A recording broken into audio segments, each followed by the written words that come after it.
y le vamos a pedir a los pastores, al pastor Sergio, al hermano Miguel Ángel, pasen aquí al frente y alguno de los dos, también nuestro hermano Rafa.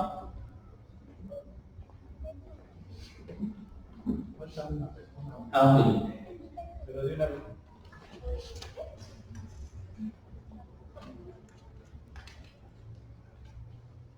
Le voy a pedir a Samuel y al hermano Rafa que por favor nos lean las preguntas para que los hermanos puedan darles respuesta.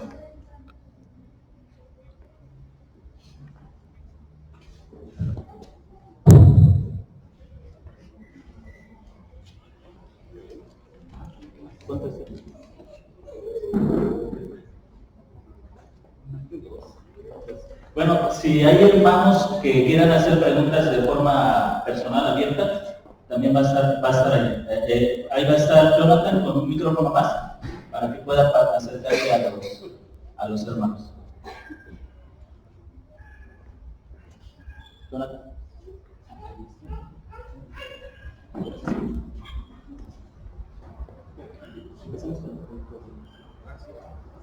Sí, pastor, hablaba usted de cómo la iglesia hemos dejado o hemos sido engañados por la sociedad acerca de la homosexualidad.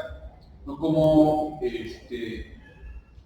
a veces esa forma de pensar a nosotros, a la iglesia, nos engaña.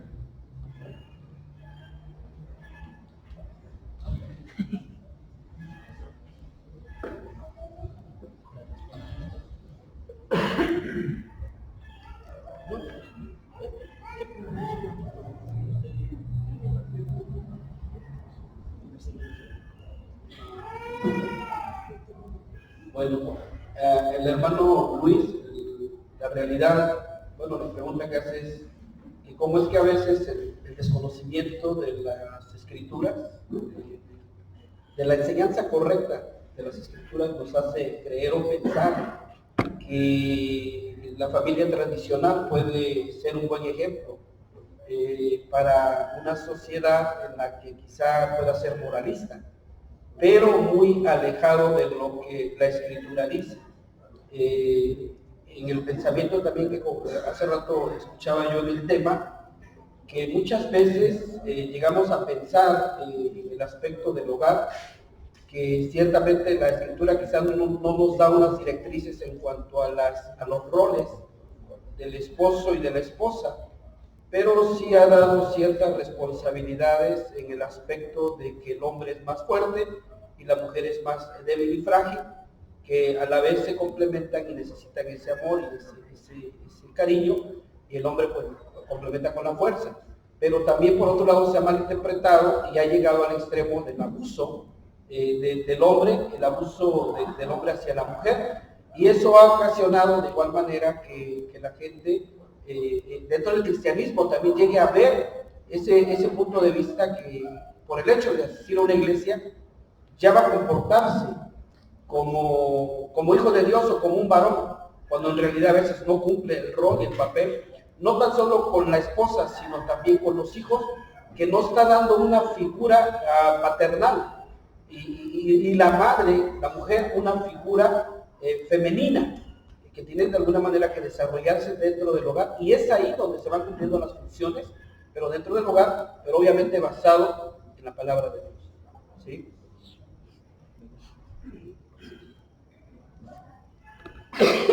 Sí, también quisiera añadir que muchas veces somos engañados y perpetuamos el engaño porque llegamos a la iglesia y no vemos que tanto pastores como congregantes, que la principal función de la iglesia es la instrucción, y que nosotros tenemos que enseñar como pastores a los hermanos, a los hombres, a comportarse como hombres, a las mujeres a comportarse como mujeres, y no solamente a través de la instrucción detrás del púlpito, sino también con nuestras familias, porque de hecho el apóstol Pablo hace una lista de requisitos de los ancianos, de los gobernadores de la iglesia, y una de ellas es que marido de una sola mujer y que sepa cuidar a sus hijos o que sepa gobernar a sus hijos. Entonces se perpetúa el engaño porque ya venimos con molde, ¿no? Y damos por sentado que ya sabemos ser hombres y que las mujeres ya saben ser mujeres. Y se perpetúa ese engaño porque yo llego pensando que mi principal problema es que cuando muera me voy a ir al infierno. Y no considero que voy a la iglesia para ser instruido, para ser enseñado, para ser corregido. Y como pastores muchas veces damos por sentado que eso la iglesia ya debe saber. Ya el varón debe saber cómo ser varón y la mujer debe saber cómo ser mujer. Y nos ocupamos en asuntos que consideramos espirituales, ¿no? Más importantes. A veces se habla mucho en algunas iglesias de la oración, del ayuno, de la comunión con Dios, cosas que son hasta cierto punto abstractas.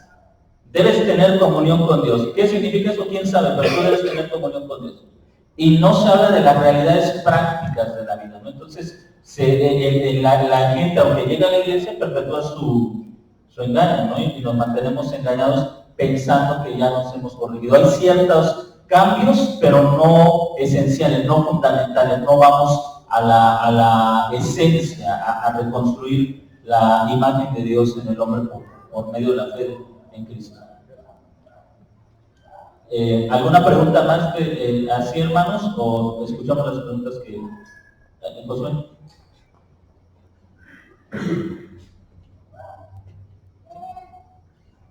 Bueno, una pregunta, ¿cuáles son los síntomas en una iglesia? Sí, los síntomas en una iglesia para que los líderes tomen cartas en el asunto acerca de la homosexualidad. ¿Qué síntomas tiene una iglesia y debería poner en acción a los líderes de una iglesia?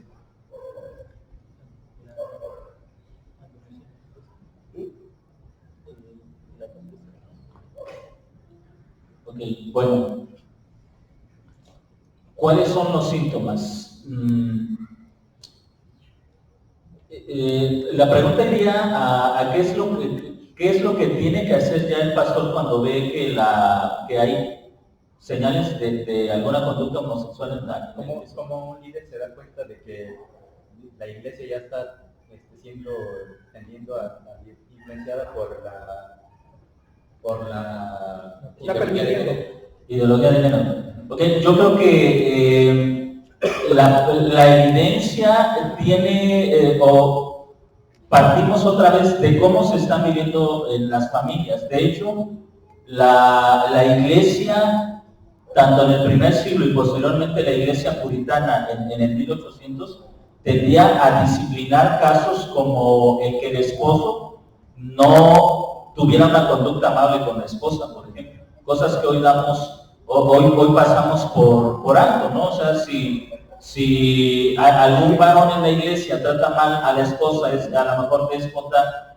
a veces no vemos o alguna mujer no sabe llevar esa relación de compañerismo con el esposo, a veces se ve como algo no preocupante. Entonces, una de las tareas del pastor es ser supervisor. Pablo dice que el obispo, el supervisor, debe tener características también en su vida. Y como supervisores, no somos llamados a andar metiéndonos en todas las familias, pero sí, a través de la observación podemos ver cuando un hombre no sabe cómo tratar a su esposa o cuando una mujer no sabe cómo vivir dentro de la relación del matrimonio. Y ahí, como pastores, tenemos toda la autoridad, en el sentido de que tenemos la capacidad, Dios nos ha capacitado para hacer algo en favor de esa familia. Autoridad, dicho sea de paso, que significa tener la capacidad de obrar, no autoridad para regañar, decir, oye, tú no trates así a tu esposa, oye, tu mujer obedece a tu marido, sino más bien la autoridad para enseñar, para corregir, para instruir.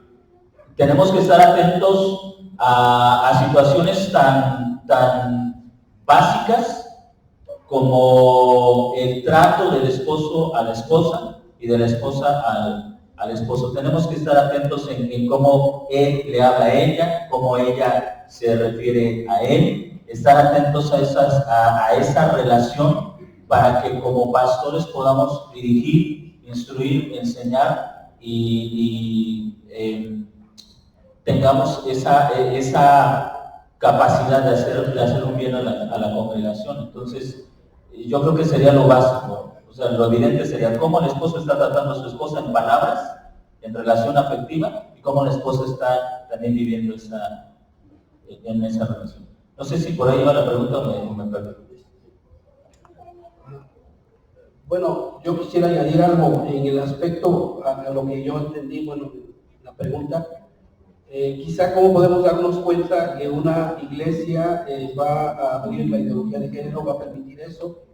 En el caso, bueno, yo podría considerar que en algunas iglesias, quizá no en México, pero casi en otros lugares, se le está dando más autoridad a que las mujeres tomen la administración de la palabra. Y Dios le ha dado la autoridad al hombre en el aspecto de ministrar la palabra.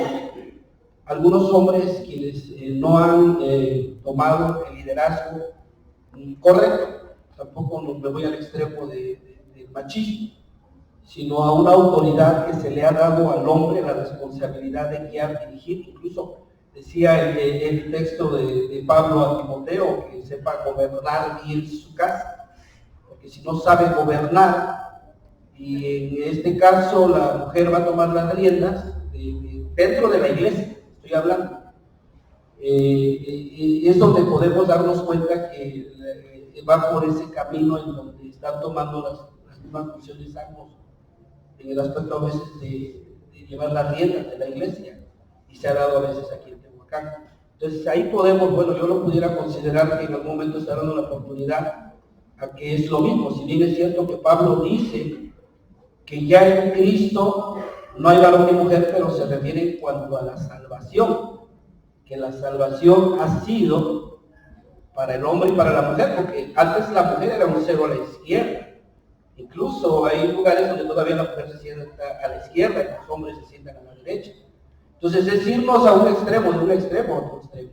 Pero ciertamente la autoridad la lleva el varón, dentro de la administración y de la dirección de la iglesia, podría ser, que es el responsable, así como dentro de un hogar. Ese es el punto de vista. No sé si es parte de... Bueno, otra de las síntomas es que podemos ver que lamentablemente la responsabilidad el hombre lo ha dejado y le ha delegado a la mujer, y yo creo que eso lo vemos lamentablemente donde pues, el hombre no cumple con esa responsabilidad de guiar, de enseñar a la familia, y eso se lo ha dejado a la mujer. También proveer para el sustento físico, y eso lo vemos, es también una de las síntomas donde el hombre ha dejado su responsabilidad. Antes de pasar a otra pregunta, yo quisiera decirles algo, hermanos. Hay algo que particularmente hago en la familia y lo hago como consecuencia de mi fe. Cuando nos sentamos a comer, procuro que nadie en la mesa comience a comer si mi esposa no está sentada. ¿Por qué? Porque intento enseñarle a toda la familia que el hecho de que mi esposa esté ocupada sirviendo o a veces recalentando las tortillas o haciendo algo así, no significa que ella sea como que la que le toca el trabajo y nosotros a comer. En muchas, incluso en la sociedad mexicana, la mujer come, o sobre todo en generaciones pasadas, come después de que toda la familia ya comió, ¿no? O en algunos casos he visto, incluso me ha tocado estar en la iglesia, sobre todo en comunidades alejadas, donde las mujeres comen después de que los hombres ya comieron. Primero se sientan los hombres a comer y después las mujeres, después de que ya comieron los hombres, ya se sientan las mujeres a comer. Creo que eso es algo que al entender bien la palabra de Dios rompemos con esas costumbres que parecieran insignificantes, incluso que no tienen importancia, pero se le muestra a los hijos que la esposa tiene la misma dignidad que el esposo, y que el hecho de que ella sirva a la mesa no significa que es menor en dignidad. Entonces, nosotros como padres, como varones, como esposos, tenemos también que enseñar. Primero, yo tengo que entender que mi esposa es coheredera de la gracia de Dios y tratarla en casa como coheredera de la gracia de Dios. Tratarla con ese valor, con esa dignidad, con ese respeto que merece como creada a imagen y semejanza de Dios. Con una función diferente, sí, pero con el mismo valor que el hombre. No sé si hay alguna pregunta. Adelante.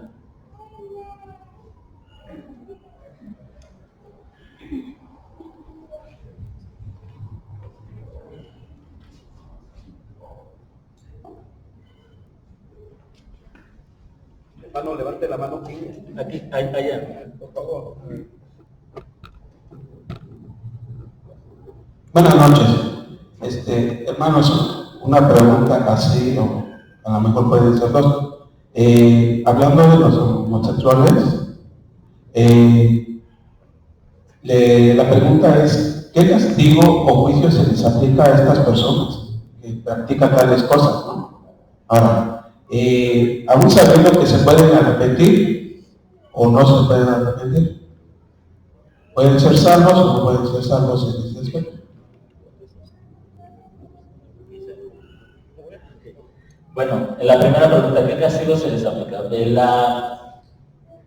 En el Antiguo Testamento había una descripción muy clara del castigo que debería aplicarse en la teocracia, en el pueblo de Israel. Tenían que ser lapidados, o sea, tenían que morir. La muerte de Jesucristo no hace tolerante el pecado, pero sí da esperanza para el pecado. De manera que ahora se le llama al hombre al arrepentimiento, teniendo en cuenta que llegará el momento en que se ejecute un juicio sobre la vida. Primero, entendemos que todos los hombres que están sin Dios están muertos en sus delitos y pecados. Eso ya es, de hecho, un juicio sobre el ser humano. La muerte, como le llamamos espiritual, es un juicio de Dios sobre el hombre. Sin embargo, quienes no se arrepienten se encaminan a la muerte total o a la muerte absoluta, que es la completa separación del hombre de Dios, lo que entendemos como ser lanzado al infierno. En ese sentido, la Iglesia no ha sido encomendada, no se le ha dado la autoridad para aplicar un castigo a quienes practican la homosexualidad y que pertenecen a la sociedad. Quienes dentro de la Iglesia llegaran a practicar la homosexualidad, la disciplina es clara. Primero, el llamado al arrepentimiento, y si no se arrepiente, la excomunión o la separación de la Iglesia. Esa sería la disciplina que la Iglesia impone sobre cualquier persona que practica cualquier clase de pecado, incluida la homosexualidad.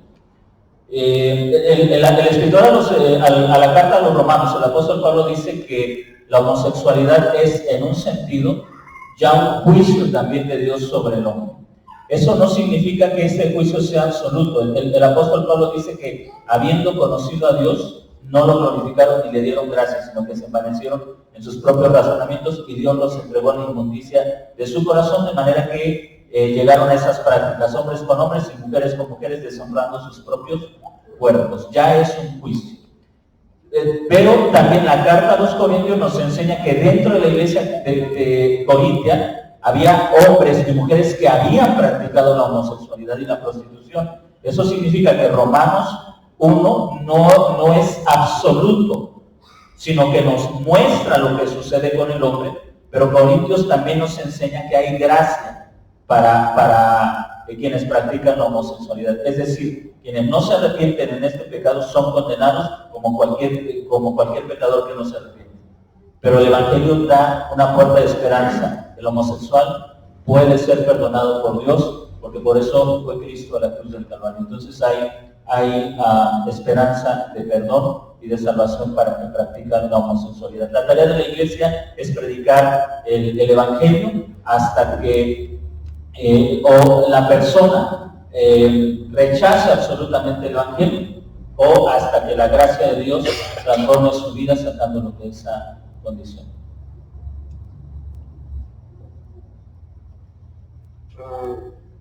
Añadiendo un poco, Levítico 20:13 nos dice lo que en el Antiguo Testamento implicaba el que alguien practicara este tipo de relación.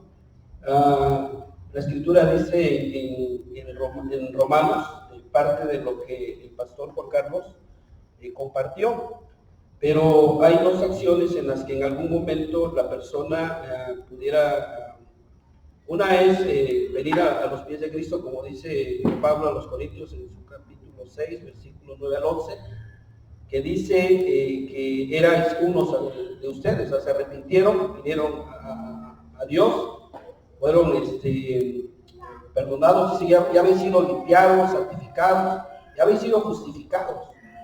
Pero por otro lado, quienes no, dice exactamente Romanos 1:27, dice, y de igual modo también los hombres, dejando el uso natural de la mujer, se encendieron en la lascivia unos con otros, cometiendo hechos vergonzosos, hombres con hombres. Y dice, y recibiendo en sí mismos la retribución debida a su extravío. Retribución, ¿qué quiere decir? Que no tomaron en cuenta a Dios, una. Y de no haberlo tomado en cuenta, se envanecieron, no le dieron gracias, se envanecieron en sus razonamientos. Dios los entregó y ahí los lleva a 3 entregas. Y una de ellas es en la que ese mismo pecado, la persona que no se arrepiente, lo va a llevar a otro pecado. Tal es el caso que muchas personas han llegado al punto de las enfermedades venéreas, de alguna manera lo llevan a una muerte muy temprana. Entonces hay dos opciones, pero claro, eso no, nosotros debemos de considerar que la persona se le comparte el evangelio y no tan solo se trata de dar a conocer el amor de Dios, porque muchas veces queremos llegar y decirle Dios te ama, cuando no le ha dicho uno por qué está enemistado con Dios. La ira de Dios está sobre esa persona, pero si bien se arrepiente, puede alcanzar el favor y la misericordia de Dios. Y a nosotros como seres humanos no nos toca a decidir quién sí y quién no. Es una obra de Dios, a nosotros nos corresponde dar el evangelio y también, como dice Pablo, considérate a ti mismo, porque a veces llegamos a considerar, como hace rato compartía en el tema, que catalogamos el homosexualismo como un pecado muy escandaloso, pero en realidad todo es pecado. Todo es pecado. Y si alguien está dentro de una iglesia y está en fornicación con otra persona que no es su esposa. Entonces, eso es parte de. No sé si ella algo más. Sí, igual como dice la palabra de Dios, Romanos 6:23, dice que la paga del pecado es muerte. Entonces, como ya escuchamos, a veces se señala la homosexualidad como lo, bueno, aunque es en contra de la naturaleza, lo más aberrante, pero todo pecado es igual, tiene una paga y es la muerte, la separación con Dios. Pero a veces llegamos a un error cuando le decimos a la persona o se escuchan ideas que dice Dios ama a la persona, lo que aborrece es su pecado. Y entonces ahí podemos mostrar la gracia de Dios ante una persona así que es homosexual, pero también le damos la verdad. Y yo tengo compañeros que tienen esa inclinación, entonces como decía nuestro hermano, no le puedo decir, no, pues Cristo te ama. No, yo lo trato, tanto a esa persona le hablo, no lo discrimino, pero también le digo la verdad. Le soy claro, sabes que tú estás mal, estás en contra de la naturaleza y es un pecado que Dios condena como cualquier otro pecado. Vamos a escuchar las preguntas que tienen, que hicieron.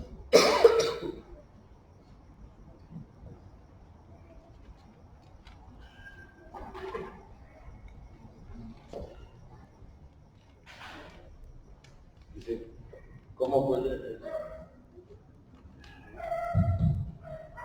puede ser la relación con una persona homosexual? Bien, ¿cómo puede ser la relación ¿Cómo puede una persona, cómo puede un cristiano llevarse con una persona que es homosexual? Es una pregunta importante y que tenemos que considerar algunos puntos importantes en la palabra de Dios. Uno, que nosotros somos llamados a tener una relación con el mundo sin practicar el pecado. El Señor Jesucristo dijo en el Evangelio de Juan: te pido que los guardes del mundo, pero no que los quites del mundo. El apóstol Pablo también en la carta a los Corintios afirmó que el creyente debe separarse de toda persona que practica la fornicación, la embriaguez, y luego dice, pero no de los del mundo, porque en todo caso sería necesario salir de este mundo. Tenemos que aprender a relacionarnos con estas personas de una manera que ellos puedan entender la gracia de Dios. Y eso implica que nuestras vidas deben ser un ejemplo de la verdad que intentamos proclamar. Y tenemos que aprender a mezclar dos aspectos que ya se han mencionado: la gracia y la severidad, el amor y el juicio. Tendemos a inclinarnos por uno de los dos extremos. O somos demasiado severos y no le damos esperanza a la persona, o somos le damos demasiada gracia que igual se pierde la esperanza. Porque si yo soy demasiado severo, le estoy diciendo, Dios no puede perdonar tu pecado. Pero si le doy demasiada gracia, le estoy diciendo, Dios te ama así como eres. En otras palabras, no necesitas cambiar. Así como eres, está bien. Y como cristianos nos cuesta mucho equilibrar esos dos aspectos. El aprender a conducirnos con gracia y también con severidad, mostrando ese aspecto del carácter de Dios, su misericordia y su juicio, su bondad y su severidad, mostrarlo en nuestra relación. Y aquí es donde nosotros, hermanos, tenemos que aprender a reflexionar en la palabra de Dios. Cómo Jesucristo, por ejemplo, se sentó a la mesa de pecadores. De hecho, los evangelios nos dicen que sus enemigos, los detractores de Jesús, decían, si este fuera profeta, sabrían que está sentado a la mesa con prostitutas y publicanos. ¿Cómo esa gente podía ver en Jesús la gracia y la severidad? Porque muchos de ellos se arrepintieron. ¿Cómo Jesús pudo acercarse a ellos, tratándolos con la dignidad que merece todo ser humano, sin aprobar su pecado? Eso es lo que nosotros tenemos que aprender. A veces como cristianos pensamos, si hablo contigo me vas a contagiar, como si el pecado fuera un virus, ¿no? Que estornudas y me va a dar gripe a mí. O me tocas y se me va a pegar tu pecado. Cuando en realidad, hermanos, vemos a Jesús que la mujer que le lava los pies lo estaba tocando. Ella era una mujer de mala reputación, probablemente una mujer que practicaba la prostitución, y Jesús no le dice, déjame inmunda o deja de tocarme, sino que le muestra esa gracia. Tenemos que aprender, hermanos, a equilibrar esos dos aspectos en la vida cristiana, la gracia y la verdad, el amor y la justicia. Tenemos que aprender a vivir de tal manera que la gente pueda relacionarse con nosotros, sabiendo también que hay esperanza si se arrepienten, pero también juicio si no creen en el Evangelio. Y nosotros tenemos que aprender a vivir bajo esa luz. No estoy diciendo que sea fácil, porque la primera reacción puede ser un tanto farisaica, ¿no? Yo no soy pecador como tú. O otra reacción, les repito, puede ser demasiado buena aparentemente y dejamos sin esperanza a la persona. Hermanos. Sí, la Biblia nos dice que tenemos que separarnos de las prácticas del mundo, pero no aislarnos. Queramos o no, tenemos contacto con esas personas, en cualquier área, en la escuela, en el trabajo. Entonces, de ser equilibrados, el Señor dice en su palabra, cuando precisamente comía con los pecadores, Él decía, misericordia quiero y no sacrificios. Entonces tenemos que amar a esas personas, pero el amar no decirle, no aplaudirle lo que ellos hacen, sino sino que hablarles con la verdad. Cuando se presenta la oportunidad, decirles que lo que están haciendo es una maldad, está en contra de la voluntad de Dios. Entonces, amarlos y amarlos es confrontarlos con la verdad. Bien, nada más añado algo. Si bien es cierto que pues, no podemos evitar que los pájaros vuelen sobre nuestra cabeza, pero sí podemos evitar que hagan nido. Pero también dentro de ello hay dos cosas en las que quizá pudiésemos tener una relación con la persona. Una de ellas es llevarles el Evangelio, que sería lo más primordial, y no se puede cortar una amistad al punto de que, salvo que la persona, tú ya le hayas hablado, obviamente tiene que ver la gracia, la misericordia, el amor, pero por otro lado, quien va a hablar, quien es creyente, tiene que tener esa pureza dentro de su vida, porque hay dos opciones: te conoce pecados, y también no le das, tú no tienes autoridad para hablar, y algunos, he escuchado yo en algún momento, que deciden tener ese tipo de amistades, porque son bien divertidos ellos. Yo lo he escuchado, ellos son muy divertidos, su gracia, su forma de decir las cosas. Entonces hay quienes se acercan con esa finalidad, y ahí es donde tú entras en ese error de no ser de edificación para la persona. Y si no va a ser de edificación para la persona, es obvio que ese caminar, pero no yéndonos a los extremos. Recuerden que los extremos siempre han sido muy malos desde su punto de vista.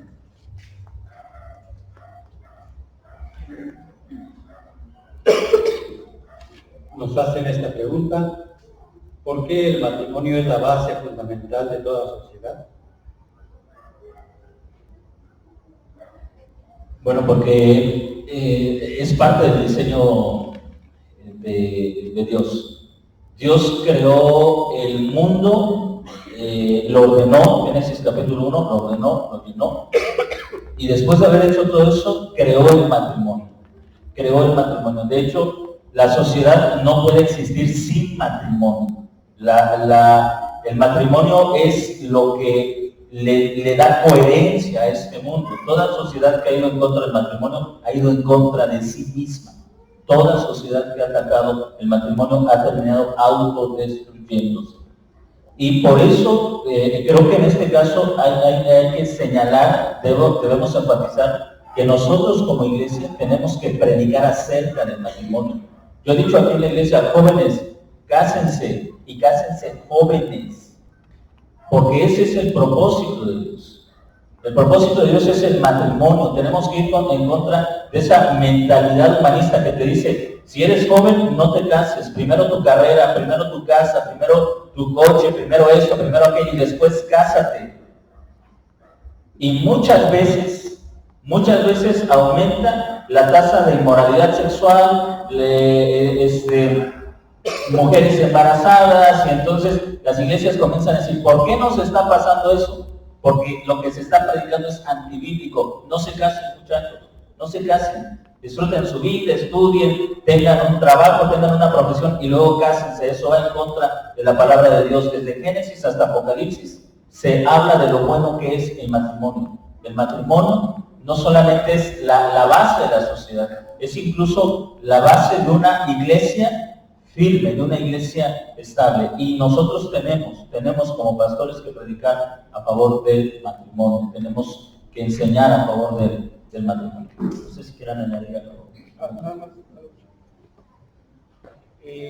Bueno, en sí es la base, el fundamento de una sociedad, de un pueblo, de una nación. Sin el matrimonio, pues todo viene para abajo. Tanto es así que hay dos países que no han permitido, que son países ateos.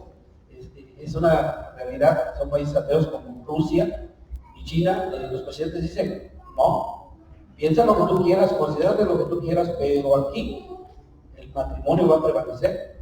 Entonces, si la persona impía lo considera importante, cuanto más nosotros como creyentes, sabedores de dónde venimos, en dónde estamos y hacia dónde vamos.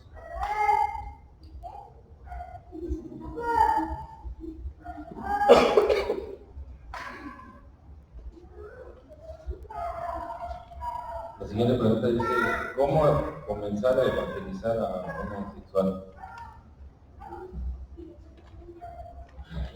Yo quiero aquí hacer esa diferencia. Nosotros no solamente debemos llevar el Evangelio, debemos vivir el Evangelio. Hemos caído en ese dualismo de algo así como que el Evangelio es algo que hacemos. Por ejemplo, vamos a organizar un día de evangelización, hermanos. Así que todo el resto de la semana yo vivo como todas las demás personas. Pero tengo un tiempo en el que yo llevo el Evangelio. No, nosotros tenemos que vivir el Evangelio. Y vivir el Evangelio implica que nuestra vida es una predicación de la gracia de Dios. Ahora, cuando digo una predicación de la gracia de Dios, no necesariamente es que con las personas que no son creyentes yo les ando repitiendo textos. Mira, Romanos 6:23, porque la paga del pecado es muerte, ¿no? El famoso camino de Romanos o Apocalipsis 2:10. Aquí yo estoy en la puerta y llamo. Si alguno oye mi voz, que por cierto es una mala aplicación de ese texto, no es lo que muchos lo entienden como un punto de evangelización. Jesús está hablando sobre otro tema muy distinto, pero caemos en un dualismo.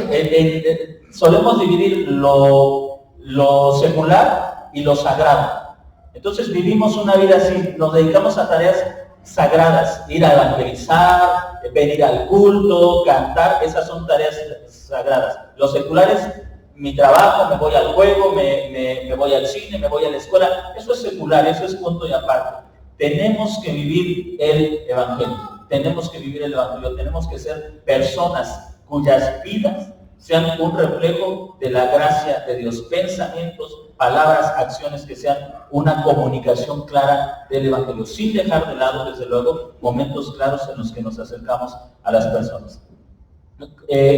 Nada más quiero también decirles esto, no seamos o no utilicemos a las personas, no caigamos en esta forma en mi iglesia me ponen una cuota, llevar a la semana una persona nueva, así que mi interés por evangelizarte no es tanto que el Señor te salve o que conozcas la gracia de Jesucristo, sino cumplir con una tarea, porque me ponen como cuota una persona a la semana. Hermanos, la gente no es un instrumento que utilizamos.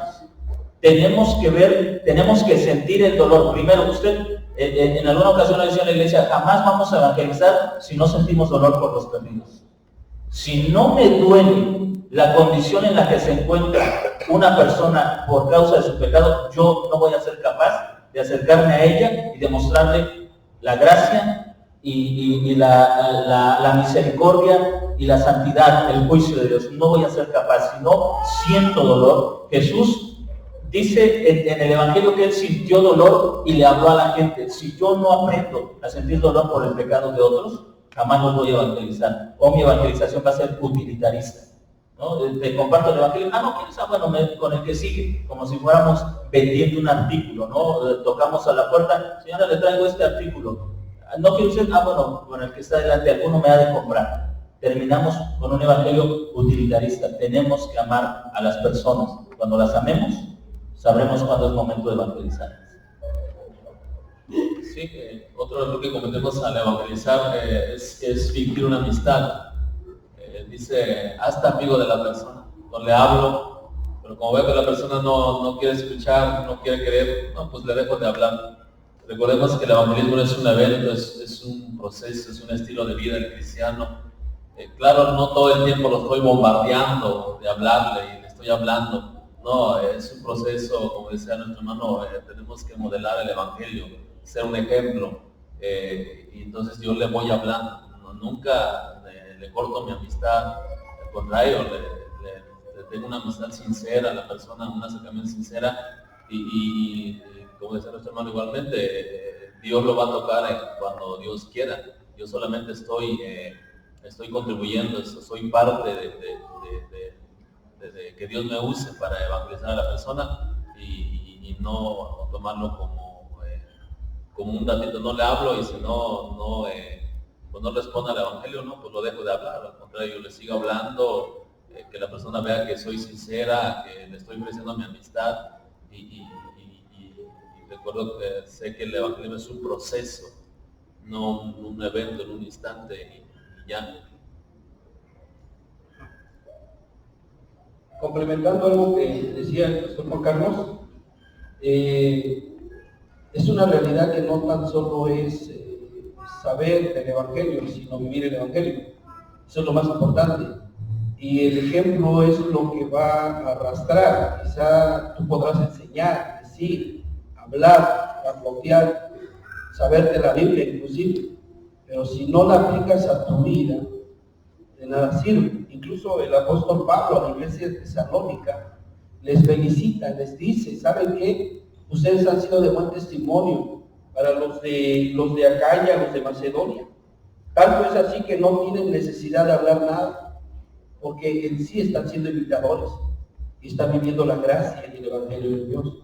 Entonces, más que evangelizar o pretender alcanzar almas para yo quedar bien con Dios o alcanzar según el favor de Dios, pues sería lo mejor es el ejemplo que debemos cada uno de nosotros vivir el evangelio.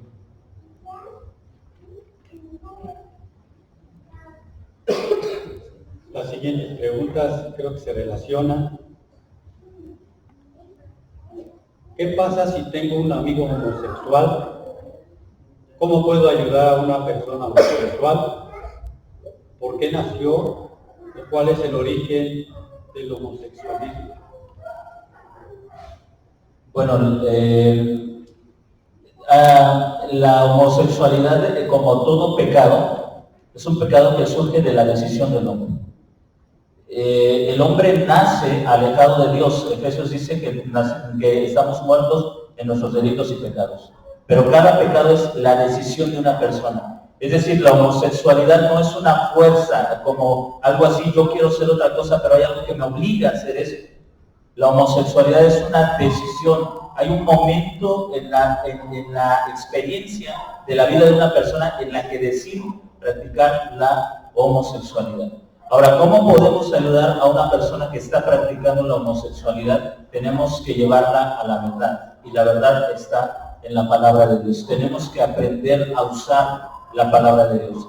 Todos nosotros defendemos nuestro pecado sobre la base de la mentira. Yo soy así porque, ¿no? Por ejemplo, yo tengo que robar porque el gobierno no me da trabajo. Yo tengo que mentir porque si no miento mis papás no sabes cómo me pegan. Entonces defendemos nuestro pecado sobre la base de una mentira.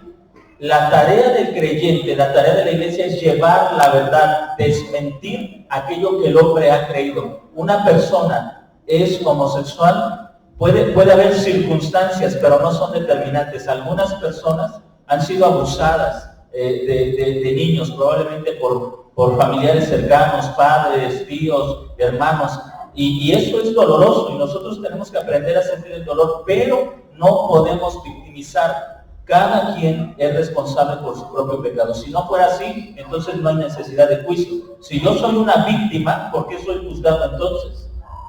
Pero si no soy una víctima y soy responsable de mi pecado, entonces me hago acreedor al juicio. Y tenemos que llevar la verdad con amor.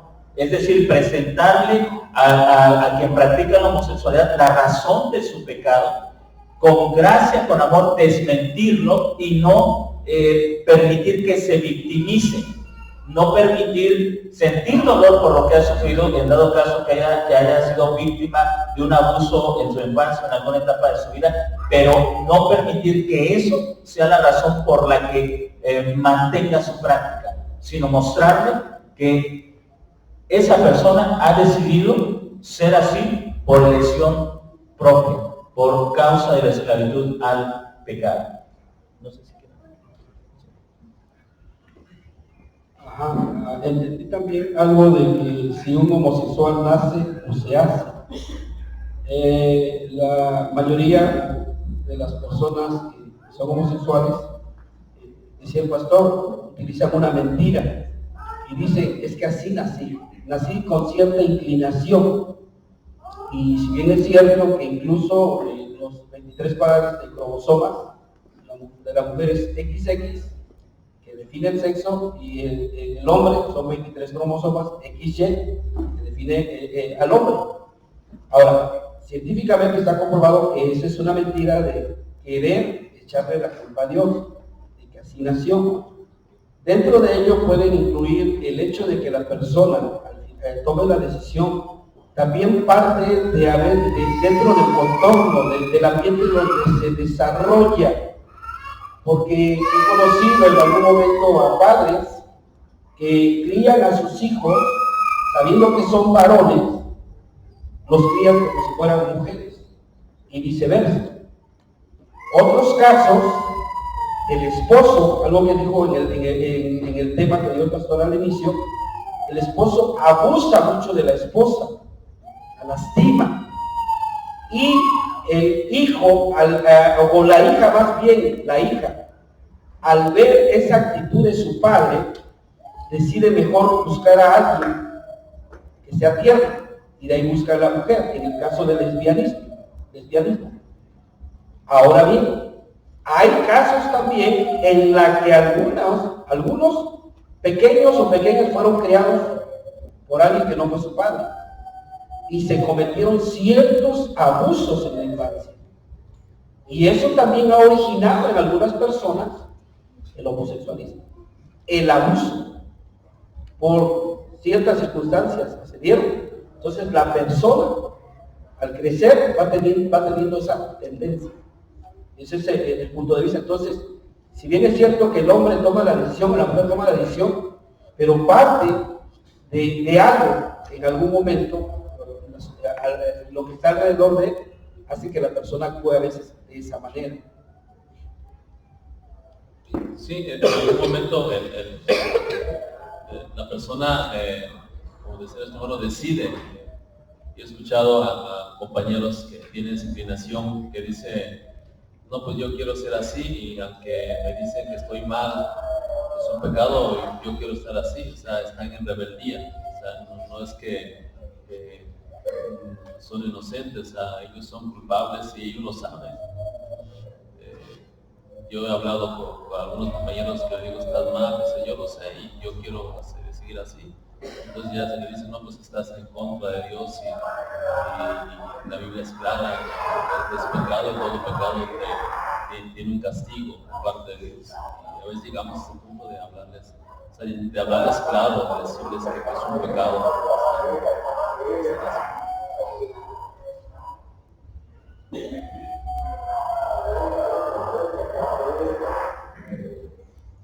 La siguiente pregunta dice, ¿cómo se debe actuar cuando un familiar es homosexual? Bien, creo que es una pregunta bastante importante, porque una cosa es ver el pecado fuera de casa y otra cosa es verlo dentro de casa. Y ahí es donde nosotros también podemos entender y también aprender a expresar tanto la gracia como el juicio, la santidad de Dios. No es lo mismo, hermanos, cuando nosotros señalamos el pecado de los que están afuera que cuando vemos el pecado que está adentro, que está en la casa. Y el dolor que se siente, sea cual sea el pecado, cuando lo experimenta un padre, difícilmente se puede entender. ¿Recuerdan cuando David fue traicionado por su hermano el greñudo, su hijo el greñudo, Absalón, gracias hermano, por Absalón, fue traicionado por Absalón? ¿Qué dijo Joab? ¿Quieres que lo mate? Claro, no era el hijo de Joab. ¿Y qué dijo David? No, déjalo, es mi hijo. Ahí vemos, hermanos, que no es lo mismo sufrir el pecado siendo un amigo, siendo un compañero de trabajo, siendo un pastor, y ver a la sociedad, que sufrir el pecado siendo un padre, un hermano, un esposo. No es lo mismo. No se experimenta el dolor de la misma forma. Creo que hay dos situaciones que se deben considerar. Uno, Cuando hablamos de una persona que como padres ven esa situación en su familia, se debe también ayudar a la propia familia que está sufriendo esa experiencia, darles esperanza. Nosotros como iglesia tenemos que aprender a dar esperanza también a las personas que están sufriendo por el pecado de otros. Dar esperanza. Como iglesia tenemos que acercarnos a esos padres, a esas madres y decirles, si son cristianos, recordarles la esperanza que hay en el Señor a través de la fe en Jesucristo, en el Evangelio, recordarles esa gracia. Si no son cristianos, de llevarlos también a esa esperanza, que ellos puedan encontrar en Jesucristo una esperanza para sus propias vidas y para la vida de sus hijos o de sus hermanos. Tenemos que aprender a ser un pueblo que sepa dar esperanza a quienes están sufriendo también por el pecado de otros. Vivimos en una sociedad, hermanos, en una sociedad no cristiana, en una sociedad donde todos pueden juzgar, pero nadie puede hacer nada en favor de otros. Y la iglesia no puede ser igual que esta sociedad. Somos llamados a amar. Amar, mire, hay una diferencia entre Dios y nosotros. Dios puede con toda razón odiar el pecado y odiar al pecador porque Él es santo. Pero nosotros no somos Dios. Por lo tanto, estamos en una relación diferente. Cuando yo odio al pecado y al pecador en el mismo nivel, me estoy haciendo igual a Dios. Estoy diciendo, yo soy tan santo como Dios. Y yo en mi vida he cometido ningún pecado, por eso soy capaz de decir, tú eres la peor persona. Y ahí le decía, aprender a llevar la gracia y la justicia de Dios en nuestro nivel como seres humanos. Si Dios no se hubiera encarnado, el trato que Dios hubiera dado al pueblo de Israel sería muy distinto al trato que le dio en la encarnación de Jesucristo, porque Él se hizo hombre. Y el escritor de los Hebreos dice que tenemos tan sumo sacerdote que entiende nuestra debilidad por cuanto se hizo hombre y se compadece de todos nosotros. La verdadera humanidad, la humanidad redimida, consiste en aprender a amar a un pecador, aborreciendo su pecado y llevándolo a la esperanza, a la gracia de Dios. Sabiendo que el único que puede aborrecer al pecado y al pecador absolutamente es Dios, porque Él es totalmente santo. Él jamás ha cometido pecado. Usted y yo, de ahí venimos. Independientemente del pecado de donde Dios nos haya sacado. Independientemente de la práctica del pecado, fuimos sacados de un mundo de pecado. Por eso podemos entender y amar a la persona y extender una mano de gracia, de misericordia y llevarlos a la esperanza a través de la fe en Jesucristo. Es importante entonces que una familia que está pasando por esa experiencia no se sienta sola, sino que pueda sentir el amor de toda una iglesia, que pueda sentir el apoyo de toda una iglesia y que pueda en ello encontrar fortaleza y consuelo tanto para la situación como para el hijo o la hija que esté desviado, que esté en esa perversión sexual. Es algo que la iglesia tiene que aprender a hacer también como cuerpo de Cristo. Hermano, no sé si Pues en la carta del apóstol Pablo a los de Galacia, hablando de los frutos de la carne y los frutos del Espíritu, dentro de los frutos de la carne habla de lo que es el adulterio, la fornicación y cosas semejantes, por si algo se escapa. Pero también habla de los frutos del Espíritu, y dice que los que son de Cristo han crucificado la carne. Pero también dice que no nos hagamos vanagloriosos, irritándonos unos a otros, envidiándonos unos a otros. Y dice, hermanos, si alguno fuere sorprendido en alguna falta, vosotros que sois espirituales, restauradme con espíritu de mansedumbre, considerándote a ti mismo, no que tú también seas tentado. Entonces también, como decía el pastor hace rato, nos queremos poner en el lugar de Dios, o cuando vemos que está dentro de la iglesia a alguien que quizá pudiese tener esa inclinación, lejos de ayudarlo, lo que hacemos es alejarlo. y si Dios nos ha colocado en ese momento es para que nosotros tengamos ese espíritu de mansedumbre para poder hablarte con amor, obvio, pero también señalando el pecado y la misericordia, porque tenemos que considerarnos a nosotros mismos. Quizá en algún momento pudiese darse dentro de las mismas familias. Dice esa frase: no escupas al cielo, porque a la cara te cae. Entonces tenemos que tener en cuenta también eso. Perdón, aquí tienen una pregunta que quieren hacer. Sí.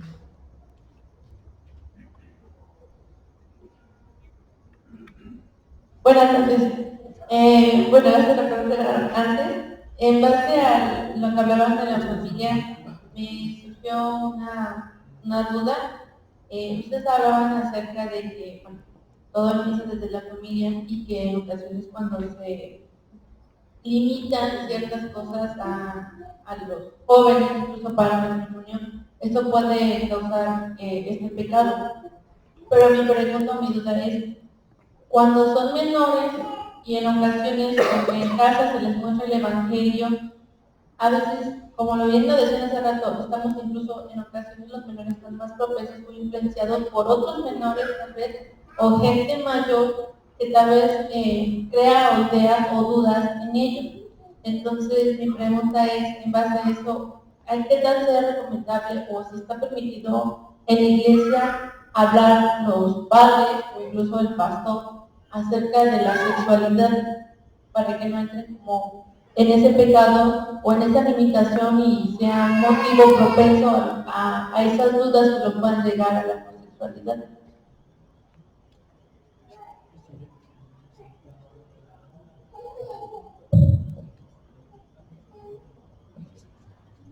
Bueno, primero, la sexualidad va más allá del tema del sexo.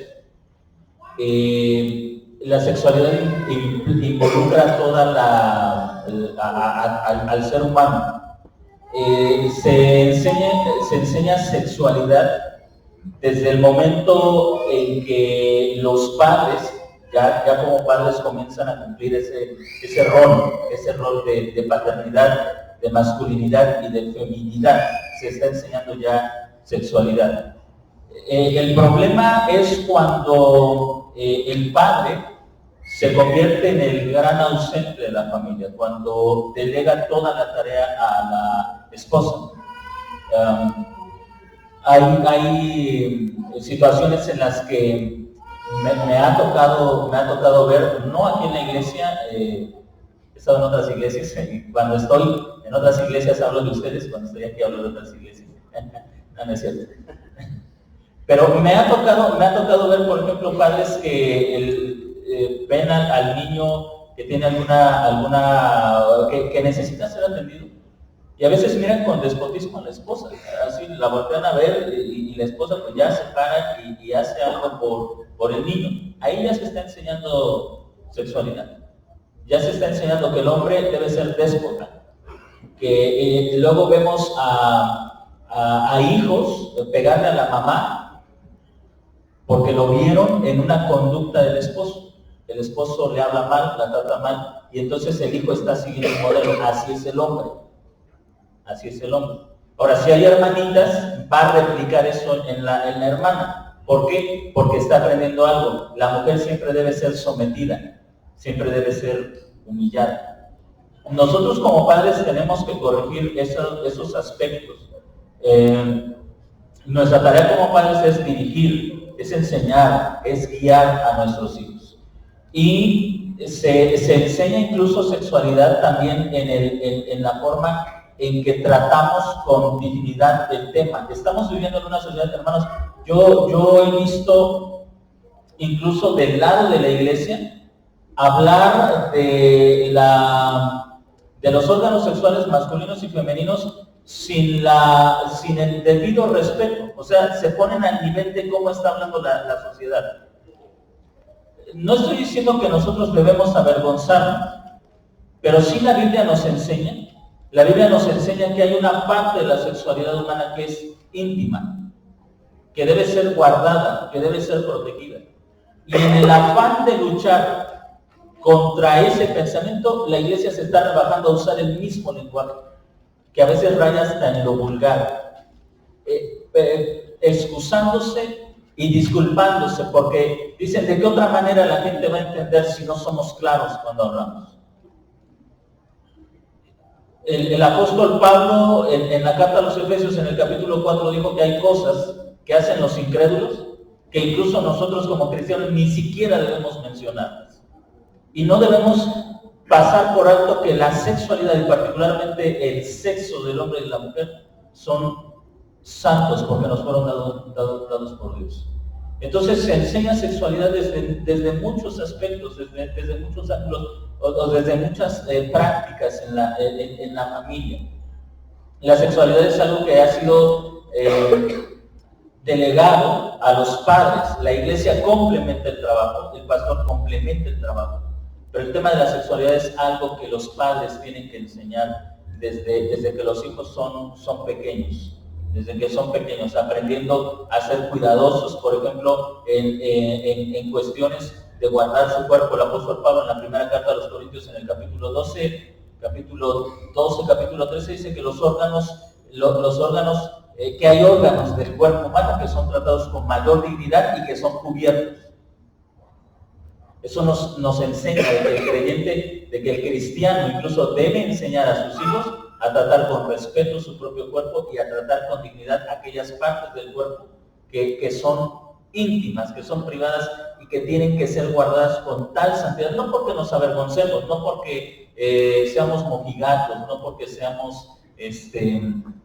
nos dé pena en la parte de la sexualidad, sino porque tratamos con santidad nuestro cuerpo, lo tratamos con respeto, porque somos creados a imagen y semejanza de Dios. No somos como los animales que se les puede dar un pelaje y que no hay ningún problema que anden así en ese sentido, no desnudos, sino cubiertos con sus pieles, pero nadie se preocupa por ello, pero nosotros no somos como ellos. Y tenemos que tratar esos aspectos con la dignidad y santidad que corresponde a hombres y mujeres creados a imagen y semejanza de Dios. ¿Quieren añadir algo?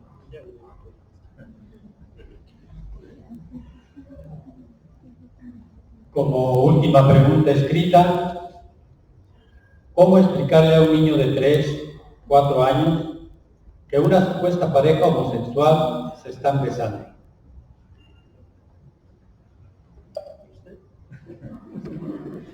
Eso es muy importante. Hay que aprender a llamar pecado a lo que es pecado.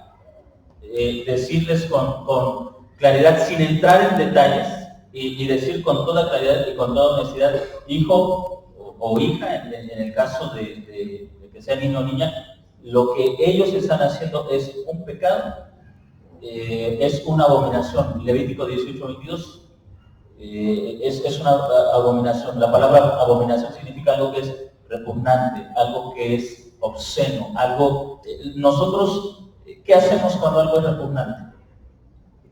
Cuando vemos algo repugnante, que nos repugna. Nos quedamos ahí y decimos, ay, ¿cómo me repugna esto? No, volteamos la vista, cortamos vuelta, mostramos que nos es repugnante aquella imagen o aquello que estamos viendo. Entonces, tenemos, hermanos, que, le repito, que aprender a vivir eso, ¿no? A mostrar, a no acostumbrarnos, a seguir sintiendo repugnancia por el pecado, no solamente el que vemos fuera, repugnancia por el pecado que hay todavía en nosotros, alejarnos, arrepentirnos, dejarlo de lado, acostúmbrense, una práctica que desde que mis hijos eran niños y desde siempre hemos tenido, es que siempre que estamos viendo una serie, una película y no sabemos toda su trama, estamos con el control en la mano. Si pasa una escena de inmoralidad, hermanos, nosotros sabemos, cuando entra una música media sensual, usted sabe qué va a pasar, ¿no es cierto? Entonces, no es porque esas cosas nos dan vergüenza, es porque tenemos que aprender a mostrar que hay cosas santas y hay cosas vulgares. Y tenemos que sentir repugnancia todavía por ello. Cuando el hombre pierde ese sentido de lo bueno y de lo malo, de lo justo y de lo injusto, entonces pierde el sentido de la santidad. Porque la santidad es saber distinguir entre lo bueno y lo malo, entre lo justo y lo injusto, entre lo repugnante y lo bondadoso. Y cuando el hombre llega a perder ese sentido, ha perdido el sentido de la santidad. Dios es santo y Dios dice, esto me repugna y esto lo amo, esto no lo tolero y esto me agrada, este es olor grato para mí y este es olor de muerte para mí. Dios es un Dios santo y nos hace evidente su santidad al hacer distinción entre una cosa y otra, y nosotros como su imagen tenemos que aprender a hacer esa distinción, no solamente en lo que vemos, en lo que oímos, en la música. Sienta repugnancia por ¿cómo se llama esa música vulgar? El reggaetón, por los corridos que denigran a la mujer. Sienta repugnancia también por lo que escucha. Diga, yo no soporto escuchar esto. Ponga algo que sea agradable, algo que sea santo. Sienta repugnancia por lo que sus ojos ven en novelas, en películas, en la internet. Hay que aprender a aborrecer el pecado, hay que aprender a odiar el pecado y enseñar. Ahora, tenemos, al enseñar eso, no estamos enseñando santurronería, o sea, sino que estamos tratando de mantener esa distinción entre lo bueno y lo malo. Podemos acercarnos a una persona cuando que practica toda clase de pecado, pero también tenemos que enseñarle que repugnamos su pecado.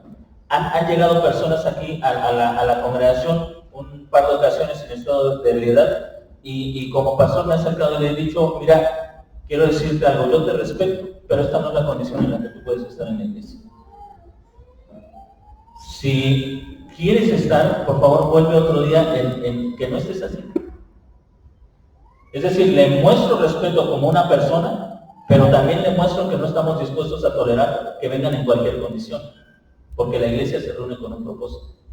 Entonces mostramos respeto a la persona. Yo le puedo, eso aplica a un homosexual. Yo te respeto, pero no pienses o no esperes que yo esté o que tolere lo que tú haces o tolere ver lo que tú haces. Te respeto como ser humano. Tienes dignidad, tienes valor, puedes ser santo por la gracia de Dios, pero eso no significa que yo voy a tolerar todo lo que tú haces o que yo me voy a permitir ver todo lo que tú ves. Hacemos una distinción. Y eso es ser santos, hacer una distinción entre lo bueno y lo malo. No sé si quieren añadir algo más. Bien es cierto, ellos piden respeto, pero no lo respetan. También añadiendo algo, es una tarea que como padres tenemos que decir las cosas como son a nuestros hijos. Por ejemplo, en Deuteronomio capítulo 6 encontramos sobre el amar a Dios sobre todas las cosas, y inmediatamente da el consejo, y estas cosas las repetirás a tus hijos estando en el camino, cuando te acostares, cuando te levantes, cuando salgas.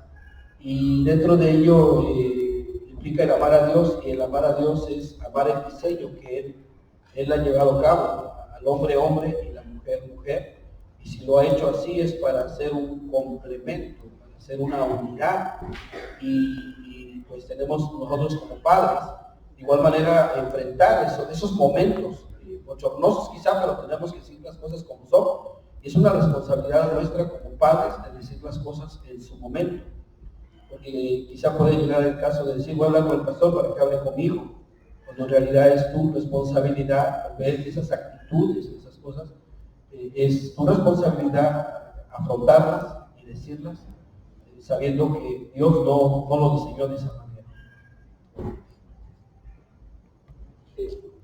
Bueno, pues vamos a dar para una última pregunta. No sé si alguien tenga una última pregunta. ¿Sí? En base a lo que usted decía de decir lo que es santo y lo que es repugnante, ¿cómo el cristiano, cómo se puede sustentar, cómo podemos actuar en caso, por ejemplo, de los homosexuales que quieren adoptar, y aunque no podemos en cuestiones legales abordar eso, ¿qué postura debemos tener? ¿Cómo podemos actuar sabiendo que eso pues también se considera repugnante? Así es. Aquí entran varios puntos que involucran también la tarea de la iglesia. La tarea de la iglesia, uno de los aspectos que tenemos que hacer también es mostrar la santidad de la vida, no solamente luchar en contra de la adopción por personas del mismo sexo, sino también tenemos que luchar en contra del aborto y también tenemos que luchar a favor de la educación de nuestros hijos. Miren, a veces nos indigna mucho una familia, no que una familia, a veces nos indigna mucho que dos personas del mismo sexo, vayan a adoptar, pero no sentimos ninguna indignidad cuando dentro de nosotros, en la misma iglesia, nuestros hijos están siendo descuidados. Los está cuidando la televisión, los está cuidando el celular, los estamos abandonando en las guarderías, eso no nos indigna. Esa es una doble moralidad. Si realmente amamos a los niños, comencemos a preocuparnos por nuestros propios niños. Comencemos a voltear los ojos a los niños de la iglesia, a los niños de la congregación. Porque les repito, como iglesia es muy fácil señalar, qué perversos, esos dos van a adoptar a un niño, eso es malo. ¿Y qué hacemos con nuestros hijos? ¿Qué hacemos con los niños de la congregación? Entonces, involucra muchos aspectos. Primero, parece que en México todavía no está legalizado la adopción por parte de personas del mismo sexo. Me parece que en algún estado, pero no es todavía una ley que afecte a todo el país. Oremos en contra de ello, pero no vivamos una doble moralidad. No estemos pidiéndole al Señor, no permitas que esos niños sean adoptados por personas del mismo sexo, porque no sea que Dios comience a castigarnos por abandonar a nuestros propios hijos, porque antes de que Dios castigue a otros, tiene que castigar primero a su pueblo. Creo que tenemos una gran responsabilidad. Y lo segundo, creo que la adopción de parte de la iglesia también debe considerarse, es decir, la iglesia misma tendría que pensar en adoptar a hijos como un contrapeso, ¿no? Como un contrapeso para evitar eso. Alguien se tiene que hacer cargo de los niños que están siendo abandonados. Y también tenemos que aprender a cambiar nuestro aspecto o nuestra cosmovisión de adopción. Generalmente en una familia el niño adoptado es como de segunda clase. Estos son mis hijos. Este lo adoptamos mi esposa y yo. Y hay que comenzar a cambiar la perspectiva. Un niño que se adopta es un hijo como los que nacen de forma natural. También sucede cuando se hace un matrimonio y a lo mejor uno de los dos ya viene con un hijo. Generalmente se hace esa distinción. Estos son hijos del matrimonio y este es hijo de él nada más. Y eso también va creando una errada perspectiva de lo que es la verdadera familia. Entonces, hay muchos aspectos que se tienen que tocar dentro de esto, pero yo creo que debemos comenzar con lo que sí tenemos cerca y son nuestros hijos, los hijos de la congregación. Tenemos que comenzar, me refiero en forma general de la iglesia cristiana, tenemos que comenzar a preocuparnos por nuestros propios hijos, a educarlos, a enseñarlos, porque no podemos cuidar a los de afuera si estamos abandonando a los de adentro. No vayan a decir, como en una ocasión escuché a una persona que trabaja en el magisterio, la verdad es que no sé si es cristiana o no es cristiana, pero ella decía, yo le digo a mis compañeras maestras, tú cuidas a mis hijos y yo cuido a los tuyos. No, eso no funciona, ¿no? No podemos estar diciendo, bueno, vamos a ocuparnos por los niños abandonados y que el Señor cuide a nuestros hijos. Eso no funciona así. Tenemos que preocuparnos por los niños de la iglesia y de ahí partir a los niños que están abandonados. No sé si quedan. Hermanos, pues muchas gracias por su participación. Gracias, este es un trabajo de la escuela del instituto. Y gracias por participar y creemos, hermanos, que esto tiene que ayudarnos también a tener una respuesta para la sociedad. Y tenemos que buscar que el Evangelio llegue a todas las personas y que de entre ellos el Señor salve a los que tengan que